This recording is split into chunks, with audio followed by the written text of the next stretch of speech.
हमारे चैनल को सब्सक्राइब करें और बेल नोटिफिकेशन को ज़रूर दबाएं। ज्योतिष रत्न लाइव चैनल के आज के इस कार्यक्रम में हमारे सभी दर्शक गणों का बहुत बहुत हार्दिक स्वागत और अभिनंदन। मैं हूं आचार्य पंडित सर्वदानंद शर्मा। मेरी ओर से भी आप सभी को बहुत बहुत प्यार भरा नमस्कार। तो साथियों, आज जो हमारी चर्चा हो रही है ये मासिक राशिफल को लेकर के हो रही है और ये मासिक राशिफल जो है मार्च 2021 का है। और इसमें आज जो हम अभी आपके साथ चर्चा करने जा रहे हैं, जो मकर राशि के जातक हैं उनके मासिक राशिफल की चर्चा करने जा रहे हैं। आपको सभी क्षेत्रों के विषय में जानकारी देंगे, कैसा कैसा रहने वाला है आपके लिए, और अंत में आपको बताएंगे कुछ ऐसे महत्वपूर्ण और विशेष उपाय और बड़े छोटे और सूक्ष्म धार्मिक उपाय जिनको अगर आप करेंगे तो निश्चित रूप से आपकी परेशानियों का अंत होगा और आपको सुकून प्राप्त होगा। तो ये देखिएगा, ऐसा है कि मकर लगन के जो जातक हैं, सबसे पहले हम उनके व्यवसाय के विषय में चर्चा कर रहे हैं, व्यवसाय की बात कर रहे हैं। तो देखिए, जहाँ तक व्यवसाय का प्रश्न है तो व्यवसाय के स्वामी जो है आपके घर के, व्यवसाय का जो घर होता है उसके जो स्वामी है वो शुक्र है। और शुक्र की इस समय स्थिति जो है वो अस्त हो रही है, अस्त स्थिति में है। तो माह के आरंभ से ही कोई बहुत ज़्यादा कोई फेवरेबल रिजल्ट्स या फेवरेबल टाइम आपका, मैं कहूँ बहुत अनुकूल समय, सकारात्मक परिणामों की प्राप्ति बहुत ज़्यादा, तो ऐसी तो उम्मीद मुझे दिखाई नहीं दे रही है। हाँ, इतना अवश्य है कि 1 तारीख से लेकर के, और यानी कि इस माह की 1 तारीख से लेकर के और 17 मार्च तक कह सकते हैं कि मिले जुले परिणाम आपको प्राप्त होते रहेंगे अपने विभाग में, यानी अपने कार्य क्षेत्र में। आप चाहे रोजगार में हैं, चाहे व्यापार में हैं, तो ये मिले जुले परिणाम आपको प्राप्त होते रहेंगे। लेकिन यहाँ पर आपको एक चीज़ और भी बताना चाहते हैं, वो ये कि आप मकर लगन के जो जातक हैं उनके ऊपर शनि की 7.5 का पूरा प्रभाव बना हुआ है। और क्योंकि प्रभाव बना हुआ है तो कहीं ना कहीं आपको दिमाग में कुछ ना कुछ तनाव, टेंशन, ये भी बराबर मानसिक परेशानी जिसको कहते हैं वो भी बना रहेगा। इस बात से भी इनकार नहीं किया जा सकता। और वो आपके व्यवसाय को लेकर के भी समस्याएं हो सकती हैं, छोटी मोटी समस्याओं को लेकर के भी दिमाग कई बार बहुत टेंशन में रहता है। और जब चीज़ें अपने अनुकूल नहीं होती हैं, चलती हैं अपनी अपेक्षा अनुसार, तो भी कष्ट होता है, तो भी तकलीफ होती है, मानसिक तकलीफ भी होती है। उसके लिए व्यक्ति चाहे कोई उसको कोई कुछ बोले या ना बोले, स्वयं में ही वो इतना परेशान हो जाता है। तो यहाँ पर भी स्थिति कुछ इसी प्रकार की इस माह बनती दिखाई दे रही है। और 17 मार्च को शुक्र अपनी राशि का परिवर्तन करेंगे, जो व्यवसाय के स्वामी हैं आपकी कुंडली में, और वो परिवर्तन करके अपनी मित्र राशि कुंभ से निकल करके अपनी उच्च राशि मीन में प्रवेश करेंगे। लेकिन वो उच्च राशि में प्रवेश तो करेंगे, लेकिन समस्याओं का अंत आपके लिए आपके कार्य क्षेत्र में हमें होता दिखाई नहीं दे रहा है। गतिविधियां आपके अनुकूल नहीं होंगी, प्रतिकूल ही चलेंगी। लेकिन ऐसा भी नहीं है कि बहुत कोई आपका कोई नुकसान हो जाएगा या आपकी जॉब चली जाएगी या आपके कोई व्यापार में घाटा हो जाएगा। परिस्थितियां जरूर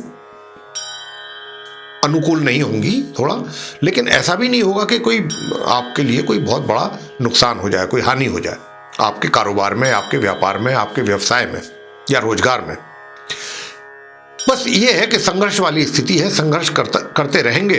अगर संघर्ष करते रहेंगे, जूझते रहेंगे समस्याओं से, तो निकलते रहेंगे। बस ये स्थिति रहनी है पूरे माह। और अब आते हैं आपकी उस पर, यानी कि आर्थिक स्थिति कैसी रहेगी, वित्तीय स्थिति कैसी रहेगी। तो देखिए, वित्तीय स्थिति के भी हालात ऐसे ही रहेंगे। यहाँ पर राहु और मंगल का अंगारक दोष बना हुआ है पंचम भाव में, उनकी दृष्टि पड़ रही है आपके धन भाव पर, एक मतलब आय भाव पर। तो क्या होगा, जहाँ से आपको लगता होगा कि आय इतनी आनी है, मान लीजिए कहीं से उम्मीद है आपको कि मुझे 10,000 रुपये की पेमेंट आनी है, तो वहाँ पर 10,000 की वो पेमेंट 2,000 आ गए, फिर अगली बार 3,000 आ गए, फिर 5,000 आ गए, इस तरीके से आएंगे। तो लेकिन आते रहेंगे, मंगल हैं, कराते रहेंगे, परेशानियों के बावजूद भी आपको इनकम कराते रहेंगे, रुकावटों के बाद भी। तो ये तो रही स्थिति उसकी। हाँ, इतना जरूर है, सुख सुविधाओं में भी थोड़ी कमी आपको महसूस होगी, क्योंकि जब आपका सारा ध्यान, पूरा फोकस आपके अपने काम पर रहेगा, तो ऐसे में व्यक्ति फिर सुख सुविधाओं का लाभ कहाँ ले पाता है। तो वही स्थिति यहाँ पर भी दिखाई दे रही है। अब हम चर्चा करेंगे आपसे कि आपके जो खर्चे हैं वो कैसे रहेंगे, खर्चों की स्थिति कैसी रहेगी। तो देखिए, खर्चों का ये है कि जो भी इनकम आपको होगी, आपके द्वारा खर्चा नहीं होगा। ये नहीं है कि कहीं अनावश्यक जगहों पर ना चाहते हुए भी अपने हाथों से खर्चा हो जाता है, वो स्थिति नहीं है। तो खर्च मतलब धन का ठहराव दिखाई दे रहा है। अब आगे चर्चा करेंगे आपके प्रेम संबंधों को लेकर के। तो देखिए, यहाँ पर इस मकर लगन के जो जातक हैं उनको बताना चाहेंगे कि ग्रहों की कोई भी ऐसा योग नहीं है, ग्रहों का कोई भी इस माह ऐसा योग नहीं है कि जिससे कि आपके प्रेम संबंधों को बल प्राप्त हो, उनमें आप अग्रसर हों, उसमें आप सफलता प्राप्त करें। इस प्रकार का योग कहीं दूर दूर तक नहीं है। तो अच्छा रहेगा कि आप इस चीज़ से अपना ध्यान हटा करके कुछ और अच्छे कार्यों में लगाएं। जब कभी ऐसा योग बनता है, हम खुद ही स्वतः ही हम आपको इस विषय में जानकारी दे दिया करते हैं।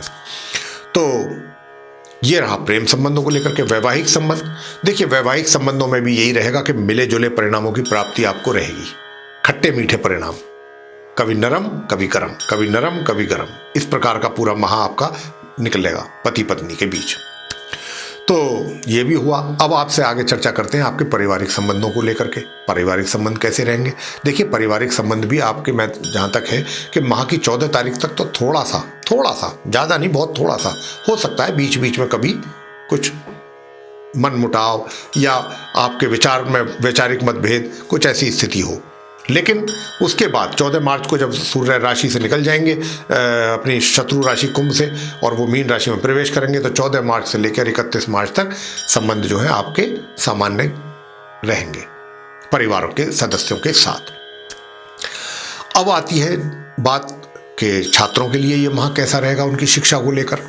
तो देखिए, छात्रों के लिए हम बताना चाहते हैं कि छात्रों को बहुत कठिन संघर्ष करना पड़ेगा अपनी शिक्षा प्राप्ति को लेकर के। बहुत कठिन संघर्ष करने की आवश्यकता है।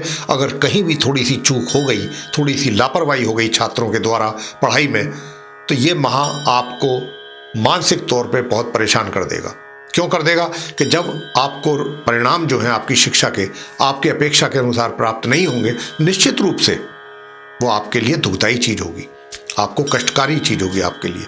तो वो ऐसी स्थिति पैदा ना हो, क्योंकि यहाँ पर आप ये मान के चलिए कि ग्रहों का किसी प्रकार का कोई आपको इस माह लाभ प्राप्त होने वाला नहीं है। आपको ही स्वयं को ही अपने ही द्वारा मेहनत करनी है और परिणामों की प्राप्ति करनी है, बस ये जान करके चलिए आप।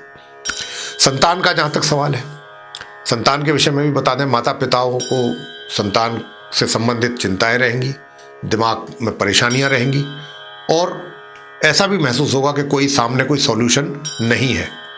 एक होता है कि चलो परेशानियां हैं तो सॉल्यूशन है, यहाँ पर स्थिति कुछ इस प्रकार की बनी हुई है कि उनको कोई सॉल्यूशन भी दिखाई या नज़र नहीं आएगा कि इसका क्या सॉल्यूशन है। तो इसलिए कुछ मानसिक स्थिति जरा ज़्यादा खराब रह सकती है संतान को लेकर के। अब हम आगे बात करेंगे स्वास्थ्य को लेकर के।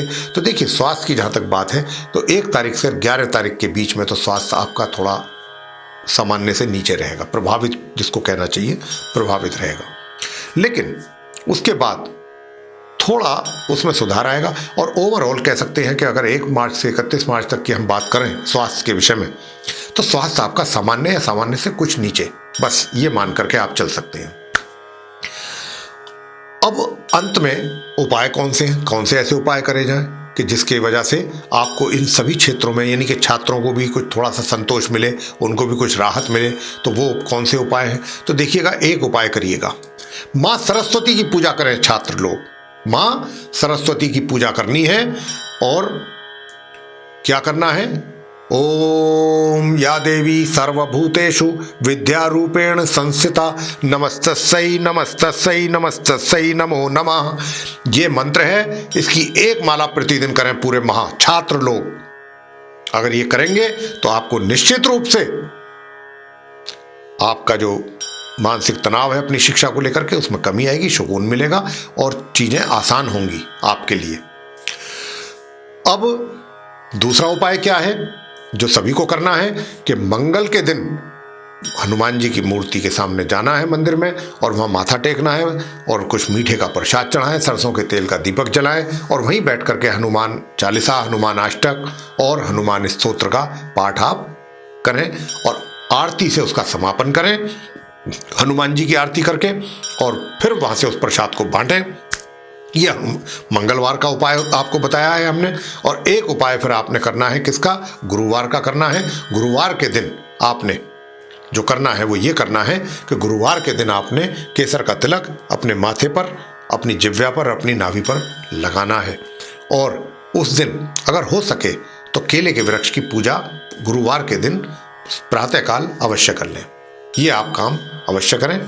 और अब जो अंत में उपाय हम बताने जा रहे हैं वो ये है कि शुक्रवार के दिन आपने करना ये है कि गौ माता की सेवा करनी है। गौ माता को पूड़ियों पर पूड़ी बनवा करके उस पर खीर रख करके और अपने हाथों से गौ माता को खिलाना है। ये अगर आपने ये कार्य किया प्रत्येक शुक्रवार, और माँ लक्ष्मी जी की पूजा करनी है साथ में प्रतिदिन। ये तो शुक्रवार को करना है गाय को, तो अगर आप प्रतिदिन कर सकते हैं तो सोने में सुहागा। और माँ लक्ष्मी की पूजा आपने प्रतिदिन ही करनी है और उनका मंत्र का जाप कर लें तो और भी आसान और बहुत अच्छा है।